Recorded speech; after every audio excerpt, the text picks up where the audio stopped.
Hello and welcome to Salute. I'm your host, Bob Peters, and today we have relocated to the Lucinda J. Roberts AMVETS Post 2006 in Leesburg, Florida.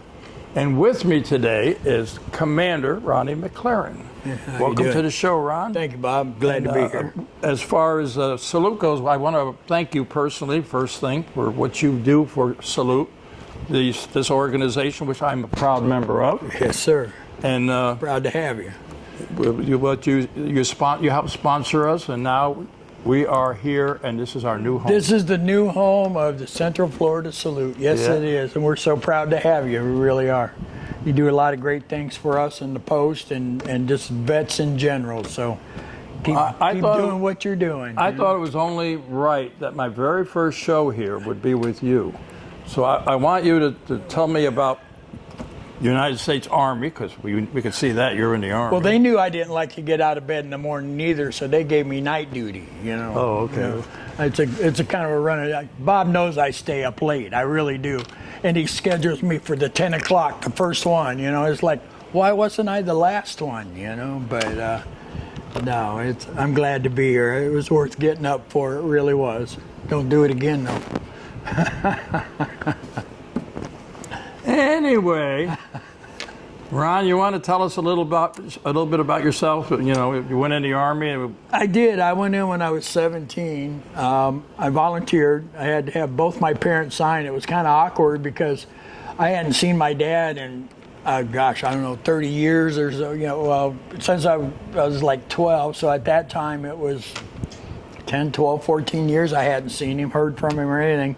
And they had to have both their signatures. So I had to get a signature from Seattle, where he was, and a signature from my mother in Illinois, where I live with her, you know. And I started my senior year of school September of 71. October I quit. And November 1st I had everything in order, and I was at the induction station, or AFES they call it, or whatever, there in Chicago. And on from there, I went to, you know, the basic, Fort Knox, Kentucky, AIT at Fort Sill and Cannon Cocker. And then I went to Germany. And while I was in Germany, I came home and on leave, and I got married. And I just turned 18. And my wife, she's 2 years younger, so she was 16. We had to have her parents sign to get married and all that stuff. And the day we got married, the next day I went back to Germany. And so I got an apartment off post. We got her a passport and got set up for her to come over to Germany and be with me over there. And I was walking down the hall one day, and Top comes by and says, "Hey, the old man wants to see you in the office." So I went in and reported to the captain, you know, Specialist McLaren reporting his orders, sir, you know. He didn't look up from his desk. He was writing stuff. And he said, "I see on your application that you volunteered for NAM." And I said, "Yes, sir, I did, but they wouldn't take me because I was only 17. I said I wanted to be a UP, and they wouldn't take me because I was only 17. You had to be 18. And he said, "Well, do you still want to go?" And I said, "Well, are you ordering me to go, sir?" And he said, "No, I can't do that." So I clicked my heels, saluted, and said, "The end of the conversation, sir." And I turned around and walked out, you know. And so I finished my time in Germany, and then I rotated back to the States, and I went to Fort Hood. And I was with First Cav out there and had a really great time. And the only regret I think I really have is not staying in for 25 or 30 years. You know, I've kicked myself over the years in the butt many times for not staying in. Could have retired a long time and ago. I try to tell my grandkids and everything, you know, you need to go in and get some training, get, you know, education, discipline, you know, GI Bill, whatever. And, you know, the generation now, they don't want to hear it, you know. But and that was about the extent of my military career. I was just kind of. You did how many years? I did 3. I did the 3 active, 3 inactive. You know, like you have a 6-year obligation one way or the other. So, and, you know, you say you couldn't get in, but I've done several shows with people who snuck in. Yeah. And I remember one guy telling me, he was with the Underage Military Veterans Organization. He started it because a lot of these people snuck in, and they were afraid that if the came out afterwards that they'd lose everything they had. Right. But the Congress passed some kind of bill, whatever it was, way back, so they didn't lose anything. But he told me a story about a young lady who wanted to be in the service, and she was at the, you know, the ceremony you have after basic and all that. Right. And Eisenhower was there, and he looked at her, and turns out she was only 12 years old. Oh, geez. He says, "Little girl, go home and come back when you're old enough." Yeah. Shoot, that's a true story. There's a lot of people snuck in, and you know, you said about that Walter Wolf, who's a deputy sheriff. Right. He celebrated. He was in the Marine Corps. His way of celebrating his 18th birthday. He got to walk point in Vietnam. So Happy birthday, yeah. But anyway, so you got out of the military, and I'm like you. I wish I had stayed too, but that's all hindsight. Right? Hindsight's always better than foresight. Yeah. So what did you wind up doing? Well, I went back home to Illinois for a while, and then we moved down here. My wife's parents had moved down here while I was in the service, and I was on the Holden Heights Fire Department down in South Orlando on Orange Blossom Trail. At that time, it was before they even went county, and every individual fire department was its own entity. You had Holden Heights, you had Pine Castle, and you know, and I liked the fire department. I really enjoyed the camaraderie and stuff. It was like being in the service. Yeah, you know? It's, I imagine. Yeah. And you know, and but when they started with you had to be cross-trained firefighter, EMT. After I rode the rescue wagon or meat wagon or whatever you want to call it up and down South Orange Blossom Trail for about 8 months, I decided that pulling people mangled up out of cars and stuff wasn't for me. I was more into fire science and burn patterns and accelerants, and I wanted to know the science of it, you know. And I really didn't like the blood and the guts and stuff I was seeing, you know, at the time. So my father-in-law used to work for TGY. It was they did the trucks and stuff for 7-Eleven at that time. And then he went on to be a supervisor of a place called Hudgens Truck Rental. And at that time, they had a lot of TGY stores in the area, you know, and they did all the trucks and stuff for them. So he offered me a job as a fuel man, wash man, and I took that, and I washed a lot of semis, and I fueled a lot of semis, and then I started helping the mechanics, and I went to a mechanic helper, and then later on they sold out, or TGY went out of business and everything, and he got me on at a place called Rollins Truck Leasing, and from there I went on to be a mechanic's helper, to be a mechanic, and then I was a supervisor, I was a lead man. And then they had a satellite shop they opened up. So to make a long story short, after that I went into trucking. And when I retired, I was a service manager for a big company. That's all what they do is Ruan. They supply equipment and drivers to specialized companies. In one part of the area, you might be hauling copper ore, like in Arizona or something. So they supply, you know, the trucks and the drivers and everything for that. And they sent me to Roswell, New Mexico, and they have a lot of milk out there. So I was running tankers, and I was running, you know, and I was, you know, I had three separate stations there. I had one in Dalhart, Texas. I had another one, I can't remember the little town up there, but I wound up being a supervisor for them until I retired. And then after that, I went through a divorce, not a pretty one, and I was in Arizona. I was still in Arizona. I lived there for 26 years, and my uncle called. Him and my mother, you know, they lived in a duplex together and stuff, and she was getting kind of up there in years. And my uncle called and said, "Hey, I need some help. You know, can you come out and help me with your mom?" And I said, "Well, yeah, I can do that." And I moved out here. And I thought, well, I'll take care of mom until, you know, the inevitable comes, and then I'll probably go back to Arizona. And that didn't work. That didn't work. No. Mom made it another 5 years or so, and by that time I'd start I'm a networker. I like people. People, all over the place. And my uncle had brought me down here, and I liked the place, and he took me to American Legion 219 up in Fruitland Park, and I transferred my membership from out in Arizona and stuff there. But at the end, when my mom passed away on 9/11/21,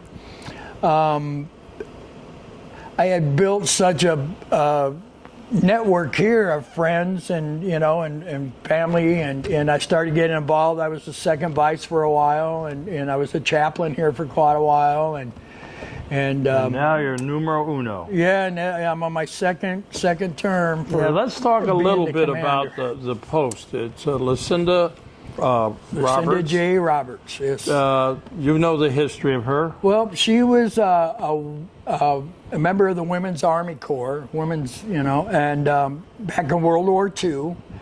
And when they started this post, she was a charter member. And she made some donations and stuff along the way. And then she passed away. When she passed away, they decided that they were going to name the post after her. And that's how that came to be. So. Well, I will tell you a little bit. I don't know how long you've been a member here. How long have you been a member? I've been here 8-10 years now. Okay. Well, I remember when this post started. In fact, I helped reorganize this building because this building used to be a paint shop. Yeah. Well, when they started, when Lucinda was with them, they were still at. We were at the other one. They were at the carport. They were meeting in a carport or somebody's front porch. It was Roger's carport, and then we also met at the bowling alley. Right. I was a member of 1992 at the time because when I came down, that's the first place I went.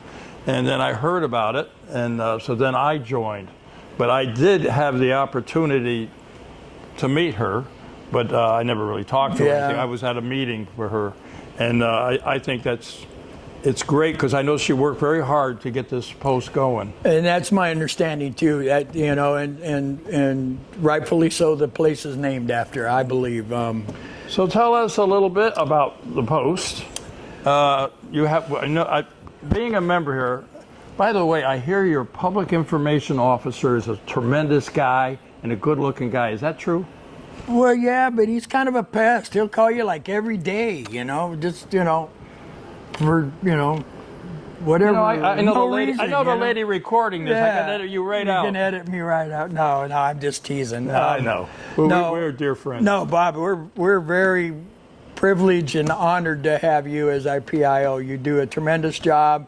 I totally believe in what you are doing with this show and Sue if I didn't believe, you probably wouldn't be here right now. Yeah. I'll be honest with you. You're right. Because that is we're all about service, sacrifice, honor, and educating. And Right. Yeah, I've been a member of this post since way back when. I'm a life member. And I really like this new set. It's for our meetings, our membership meetings and stuff. It looks a little more professional than it does with a fold-up white table that's been in and out of cars and everything all beat to, look like hell. And yeah, this is very nice. We're glad you can stay and you can leave anytime you want, but this is going to stay here now. I've already made that point. You have already, okay. Yeah, we're going to screw it to the floor, and that's it. Yeah, this belongs to the post.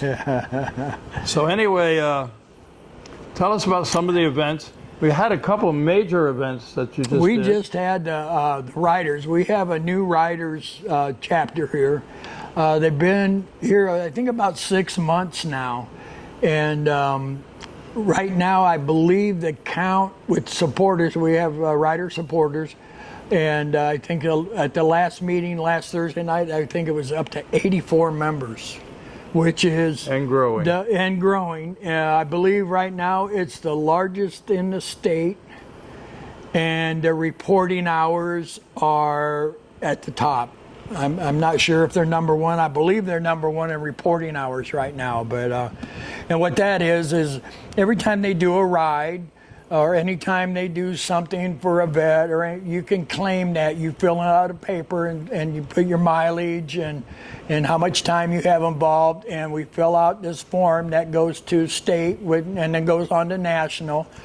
And it's not about just one post. It's about it's about many posts, you know. It's about the whole organization. And in the end, with all these hours and stuff, you get so much per mile, a credit, so much per mile, so much for time and stuff. And that is all calculated and brought together. And then National goes to Congress with that and saying, look, we've got $18 million worth of labor and everything. And we want you to match that, or you know, it helps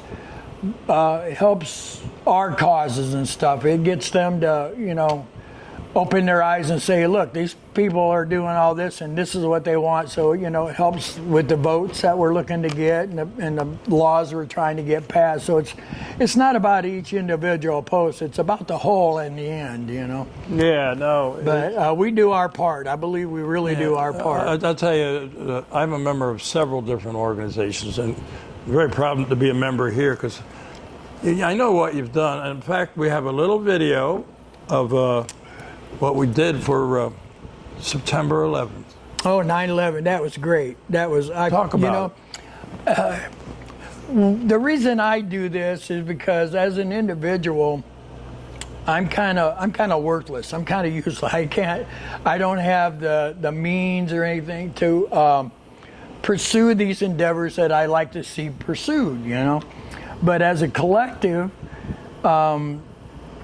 you organize things, you get other people involved and stuff. What we did on 9/11, instead of having another ceremony like we have on Veterans Day and Memorial Day and stuff, we decided that we wanted to serve the first responders of Leesburg.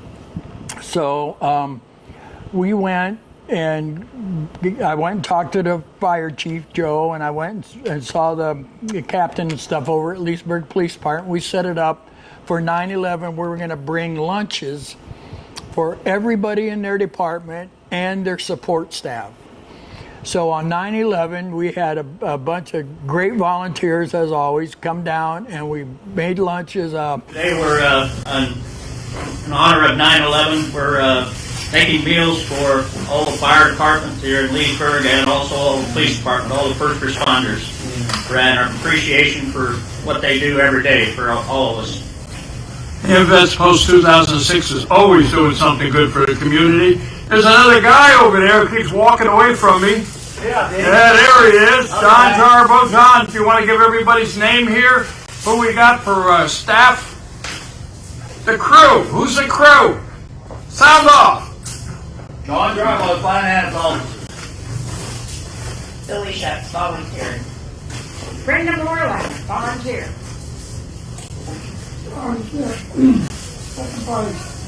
Okay. Well, I know they're going to love the food. What do we got on the menu? We got sloppy joes, potato chips, and little Debbie snack cake. All right. Well, I'll be checking with you guys a little later. Maybe we'll give you some time off later today. Well, thank you. All right. Bye.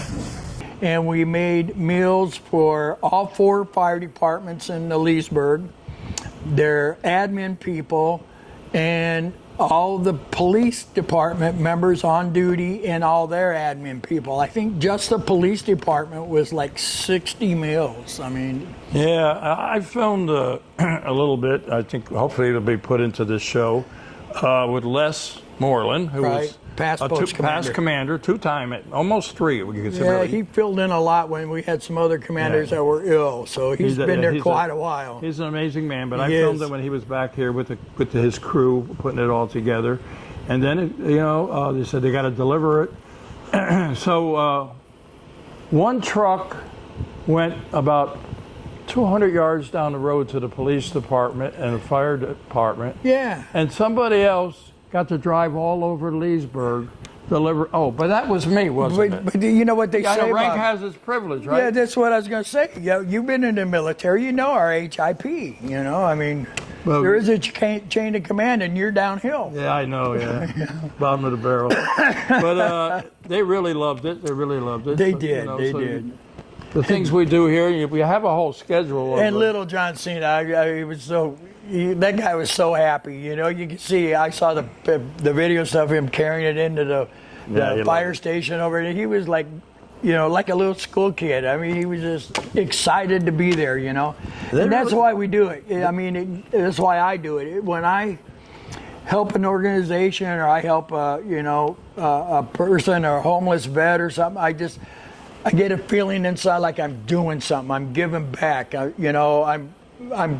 We're making a difference. I'm trying to make a all difference. about, making a difference. That's right. Yeah, I'm trying to make a difference, and I'm trying to make my life worthwhile, because in the back of my mind, I know that there are many, many men and women that didn't reach the age of 25 even, that they would love to have the life I got, and I'm not going to waste my life. No. I'm going to kind of try to live my life for them a little bit.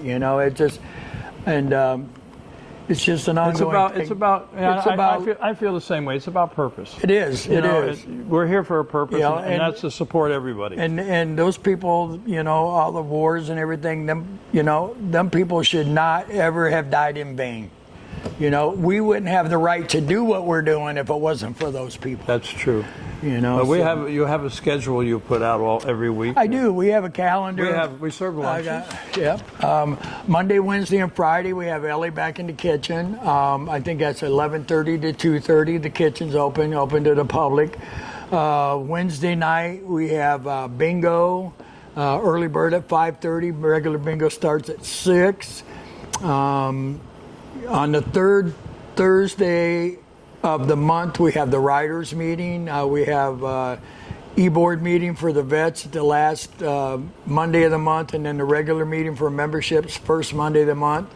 The sons have their meetings on the third Sunday of the month, also 11 o'clock. So, if you're a son, the ladies auxiliary have theirs on the first Monday of the month, both their e-board and their regular membership. So, but we've always got something going on. Like Friday night, we got fish fry. Frank in the kitchen. Frank Provenzano, our cook, he does what we call Frank's fish fry on Friday night. Usually have entertainment. This week, I think they have Dino Pirelli here. Going to be this week. Be on the 26th. This is going to air all over. So we're not going to. Yeah. What the partner is. But there's some going on all the time. You need to go to our webpage, right? And webpage, you can find all this. All the information's there. We got a super webmaster, Tim Sorority, and he keeps that up to date. All the writers events, the ladies events. We get a newsletter every month from each entity of our organization, the sons, the riders, the auxiliary, and he compiles them all the newsletters from the commanders are on the so you go website. To AMVETS post, what is it? 2006.org, I think it is. Okay. And okay.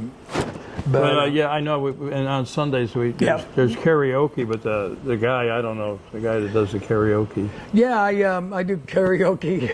Every Sunday we have wings. The kitchen's open. We have wings and stuff. The kitchen's open to the public. We do karaoke from 4 to 8 every Sunday night, which is a good time. There's discount days on Mondays. Tuesday night we have the Queen bottle raffle, 50-50. I mean, it goes. Yeah, there's always something. There's always something going on. Check out the website. I think we're going to be winding this down. Okay. This post does so many great things, and I always encourage people to become a member of AMVETS or Legions or Vietnam veterans, whatever. Get involved. Yeah. And this post is a great post, and if you want to learn more about it, you go on the webpage, and I encourage people to become members, because as do I, yes. We can do a lot more together. If you're not a veteran, if your father is a veteran, or your spouse is a veteran, or you can come in as an auxiliary or a son's member. You don't have to be a vet to join.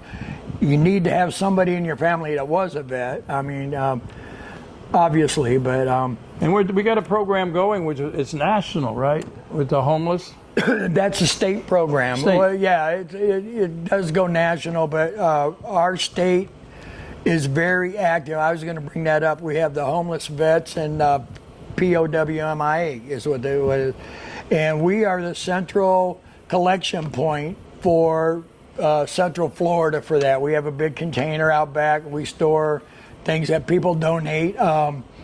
Basically, what we look for is like travel size toothpaste, toothbrushes, soap, washcloths, not white because they just get dirty so fast. You know, we have a goodie bags, and we make goodie bags. And we have a bottle raffle and a 50-50 raffle on Tuesday night. And what we do with that money is the 50-50 goes to the homeless vets, and the bottle raffle goes to the Florida Disaster Relief Fund. If anybody, you know, we have hurricanes here quite often, bad storms, and if anybody, you know, in our area or whatever is damaged, or in the state is, you know, damaged, they need our help, even individuals, they can apply for assistance through the Disaster Relief Fund for the state of Florida. So, you know, we are a very active post. Very active here, and, very active. I think I got to wind it up, Ronnie. Okay. You know, we got another show coming You got up. me going. You started it. You know. Oh, I want to thank you for all you do, my friend. No, I want to thank you for all you do. Because you've got we have a great crew here. Definitely. With the sons, the riders, the auxiliary, and of course and it's our getting veterans. better all the time. It's getting better all the time. We do all an the time. awful lot. Come and join us if you want. We're open every day, right? From the start at 11 to Till 9, 8. 9, yeah. whatever, depending how many people are here. Well, there used to be 9, but when the snowbirds are gone, sometimes it gets a little slack, and I told them they have to stay open until 8. After 8 o'clock, if there's 3 or more at the canteen or whatever, then the bartender will stay until 9, 10, whatever. You know, it's up to the bartender. But, you know, if there's 3 or more here, we'll keep it open. But other than that, usually it shuts down about 8 o'clock at night. Okay, well, I think that wraps it up. Thank you, sir. Hey, listen, we're proud to be here at this post, you know, Lucinda Roberts post, and yeah, I'm looking forward to doing a lot of shows here. You're And more than I welcome. had to start out with the main man, number one. Well, I appreciate that, Bob. I really do. So, main man, we're time to say goodbye. All right. You know how we do this, right? To all our veterans out there, active military and their families, we salute you for all you do. Till next time.